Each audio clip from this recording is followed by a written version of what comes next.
Assalamualaikum warahmatullahi wabarakatuh. Kembali lagi di channel Kelas Hukum, channel di mana kita belajar hukum bersama-sama. Bersama saya Doni Pareji Ashar sebagai legal konsultan di kantor hukum Muhammad Iqbal Rekan.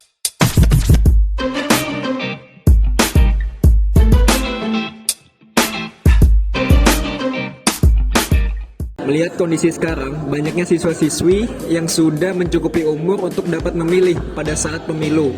Namun sangat disayangkan sekali bahwa generasi milenial ini, terutama Gen Z, tidak mengetahui dan memahami politik secara utuh, melainkan didesakan orang tua atau untuk memilih atau dijanjikan oleh oknum calon yang ingin menjadi wakil rakyat dan calon pemimpin serta partai politik, sehingga tidak memahami politik secara utuh. Generasi milenial terutama Gen Y dan Z yang sudah bisa memilih saat pemilihan umum tetapi terkadang dibuat bingung karena dihadapkan pada calon anggota DPR, calon anggota DPD, calon anggota DPRD, partai politik, calon kepala daerah, calon presiden yang begitu banyak, akan tetapi tidak mengetahui apa yang dikampanyekan oleh calon pemimpin dan wakil rakyat serta partai politik tersebut dan cenderung mengikuti arahan dari orang tua, kerabat ataupun orang sekitar.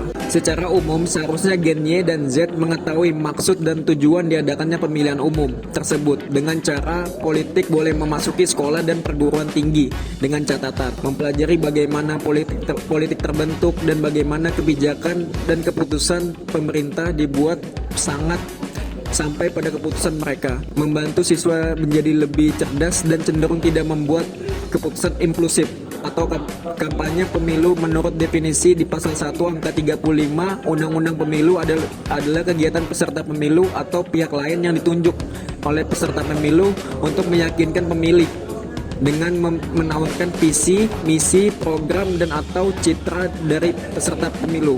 Kampanye pemilu meningkatkan partisipasi dari masyarakat umum di dalam proses politik. Mulai naiknya sensitivitas masyarakat tentang HAM ini penting dalam demokrasi. Karena demokrasi sendiri bertumpu atas hak asasi manusia untuk berpendapat dan memberikan suara. Dukungan masyarakat terhadap HAM ini esensial untuk menjamin kebebasan kita sebagai warga negara dan memastikan hak-hak mendasar yang kita miliki tidak direbut oleh orang lain, terutama oleh pemerintah. Undang-Undang Nomor 7 Tahun 2017 tentang Pemilihan Umum, Pasal 280 Ayat 1 Undang-Undang Pemilu dan Pasal 69 PKPU Kampanye Pemilu mengatur mengenai larangan dalam kampanye, diantaranya yaitu saat masa kampanye pemilu. Pelaksanaan peserta dan tim kampanye pemilu dilarang, yaitu mempersoalkan dasar negara, Pancasila, pembukaan Undang-Undang Dasar Negara Republik Indonesia tahun 1945, dan bentuk negara Kesatuan Republik Indonesia, melakukan kegiatan yang membahayakan keutuhan negara Kesatuan Republik Indonesia, dan menghina seseorang, agama, suku, ras, golongan, calon, dan atau peserta pemilu yang lain, menghasut dan mengadu domba perseorangan ataupun masyarakat, mengganggu ketertiban umum, mengancam untuk melakukan kekerasan, dan menganjurkan penggunaan kekerasan kepada seseorang atau sekelompok atau anggota masyarakat dan atau peserta pemilu yang lain, merusak dan atau menghilangkan alat peraga kampanye peserta pemilu dan menggunakan fasilitas pemerintah, tempat ibadah, dan tempat pendidikan, membawa atau menggunakan tanda gambar ataupun atribut selain dari tanda gambar dan atau atribut peserta pemilu yang bersangkutan, dan menjanjikan atau memberikan uang atau materi lainnya kepada peserta kampanye pemilu. Jadi kegiatan kampanye yang menggunakan fasilitas negara dan tempat pendidikan dan tempat ibadah sebagai alat kampanye merupakan perbuatan yang dilarang dalam masa kampanye. Dapat kita sebut sebagai pelanggaran atas ketentuan larangan pemilu atau pelanggaran. Adapun sanksi jika melanggar larangan dalam kegiatan pemilu yaitu melakukan kegiatan kampanye yang menggunakan fasilitas negara atau tempat pendidikan dan tempat ibadah sebagai alat kampanye, dapat dipidana berdasarkan pasal 521 Undang-Undang Pemilu, yaitu setiap pelaksana, peserta, dan atau tim kampanye pemilu yang dengan sengaja melanggar larangan pelaksanaan kampanye pemilu sebagaimana dimaksud dalam pasal 280 ayat 1 huruf A, huruf B, huruf C, huruf D, dan huruf E dapat dipidana dengan pidana penjara paling lama 2 tahun dan denda paling banyak 24 juta. Terus terang, kita semua yang hidup di era modern bisa dibilang sangat beruntung sekaligus banyak berhutang kepada peradaban sebelumnya yang telah berjuang keras untuk memperjuangkan demokrasi sampai sejauh ini. Khususnya di Indonesia, kita menjadi lebih beruntung lagi karena bapak-bapak bangsa kita adalah para intelektual yang berwawasan luas tentang politik dan sejarah dunia. Sehingga masyarakat Indonesia tidak perlu berjuang untuk menghapuskan perbudakan, tidak perlu sampai ada perang saudara, tidak perlu melewati perjuangan keras di pengadilan agar kaum wanita Indonesia juga memperoleh hak suara politik.